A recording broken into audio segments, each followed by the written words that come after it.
Magandang araw. Ako po si Mark Lester Liraga. Ito po ang aking daily devotion. Ikaw ba isang intercessor? Na tinalakay po ni Pastor Russell Ocampo sa 365 daily devotion. Ang Bible verse na ng araw ay galing sa Hebrews chapter 7 verse 24 to 25. Sabi ko ay, "But this man, because he continued ever, had an unchangeable priesthood. Wherefore he is able also to save them to the uttermost that come unto God by him, seeing he ever liveth to make intercession for them." Ang topic po ng araw is intercession o pam, o pamamagitan ay isa sa mga pinaka-powerful at yet minsan ay nakakaligtaang bahagi ng ating pananampalataya.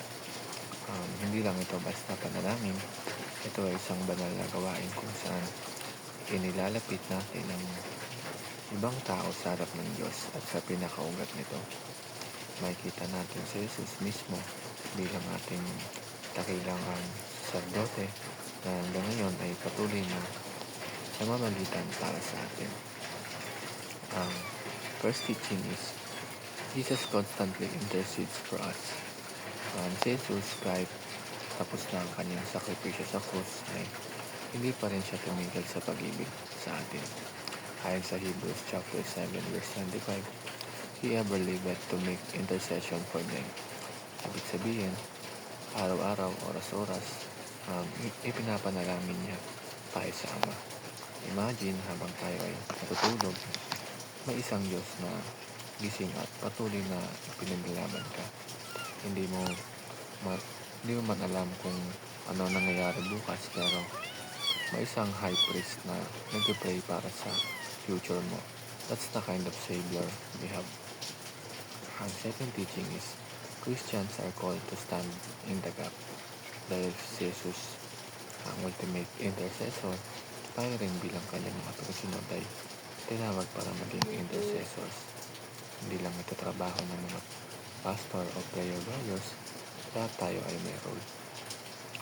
Ang last teaching is intercession is based on Christ's finished work. Hindi natin ginagawa ito para lang sa sariling kabutihan. Ang pundasyon ng lahat ng intercession ay natapos na gawain ni Kristo sa krus. Hindi tayo nag-i-intercede dahil perfect tayo, kundi dahil si Jesus ay perfect at victorious. At binigyan niya tayo ng access sa Ama. Tuwing nanalangin tayo para sa iba, hindi natin kailangan ng maraming salita o magarbong pananalita. Ang kailangan natin ay pusong na handang lumapit sa Diyos, magsabing, "Lord, hindi lang ako ang may pangailangan, tulungan mo rin sila." Yun lamang po.